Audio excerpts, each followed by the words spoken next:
I want to show you some of the debris down here. These poles, like that right there, have been all over the road. You can see crews still behind me trying to clean this mess up. And on this side of the highway, I want to show you real quick, this is part of the truck that's still down here. That's when Bouvier decided to, even though he was in handcuffs, climb over the front, over to the driver's side of the car.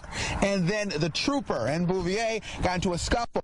Took off. Police say these four-man crime spree started in Midtown, actually. A man robbed here on Hudson. Then they moved over 13 minutes away to East Tulsa, robbed 4 kids playing basketball. And then here to Yaletown Apartments. Police say they broke into a unit. I was literally down the street, 5 or 6 houses up, working on my story about the double shooting, which I was on all morning long, when I saw the woman come running out of her house, screaming and shouting for help. Ron, right here behind me, you should see that police are talking to a guy that they do have him in cuffs. He's a guy right there. He has on shorts, no shoes, and no shirt. I want to show you right here behind me. You can see troopers lined up right there, right along this the Arkansas River right there. You can see the chopper up in the sky with the light beaming down to try to find this guy. There's also a boat coming that's over by the bridge coming this way. He says as soon as he started feeling the house shaking, he covered his son, and that's when the chimney fell on top of them.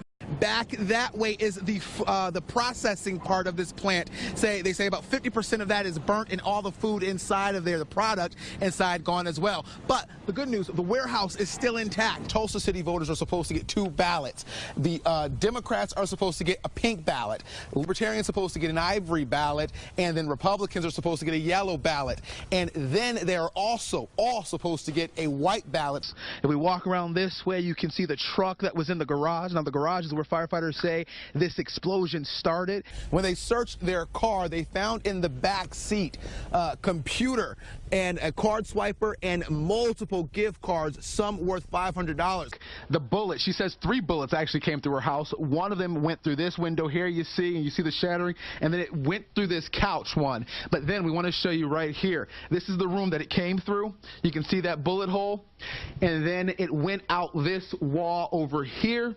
But you look at this bed right here. This is where this woman says her daughter was sleeping. Her head was this way. That bullet had come just a few feet over, could have hit her. Her daughter's pregnant. He was right around here, around the corner here, and police say the 2 suspects were parked in a red car around there. They drove up as he was walking around. One person got out, ran after him. This victim says he believed they were just sitting there waiting for anyone to walk by. Yeah, this is Blue Star and Sioux, and from what I've seen on morning, most of this road, this area, got most of the damage. You can see up here this church. This is New Hope Church of God. You can see the roof off on this part, and also the roof in their doorway there came off. This is in their youth center. But we're going to walk around this way. I want to just talk to you a little bit about the tree damage that we saw down this road. A lot of trees down in yards, but not blocking the roadway. This is also right across the street from the high school. So as we were driving here, we rode around through the high school to see if there's any damage there, but not. We did see some trees down, but not blocking any roadways. Again, I want to point there. Now we're walking this way because we want to show you this is where the roof came.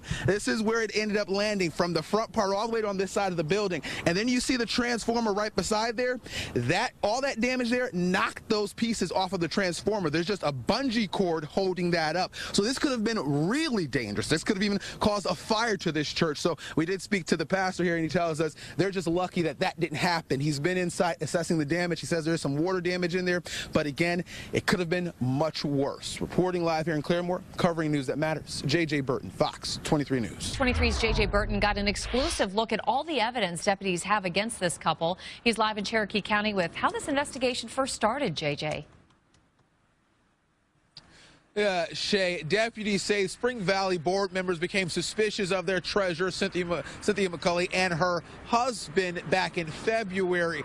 And then the investigators investigated those suspicions and found evidence dating all the way back to 2012.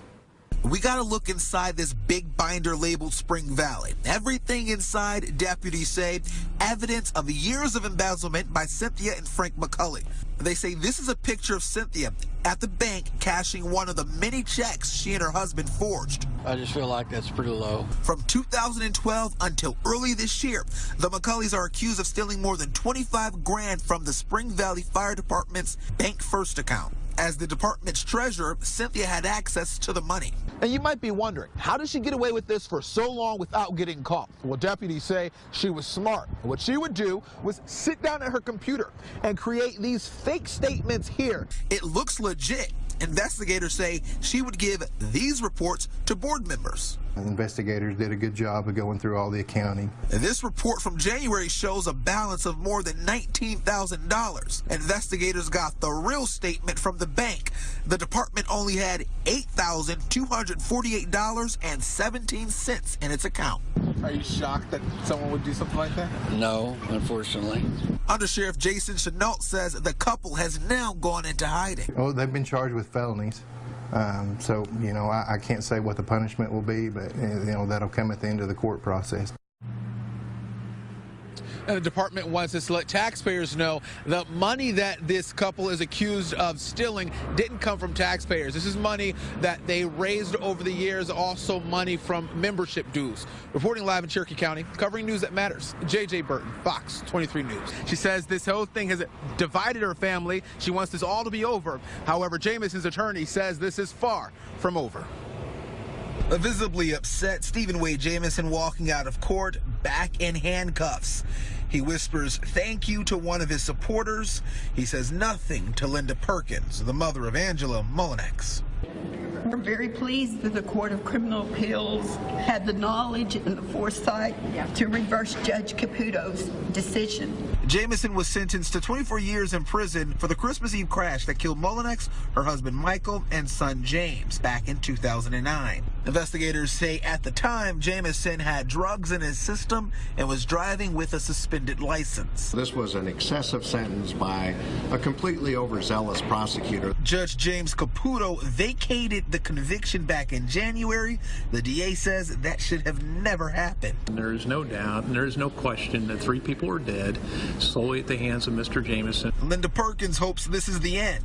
To be able to live a life again. Jamison and his attorney aren't giving up, and they have a supporter whom they believe can help in a big way. These are my family. They're not my family. This is Amanda Mullinex. She's the daughter and sister of the victims. She now calls Jamison her brother. I want my brother to come back home. That's what I want.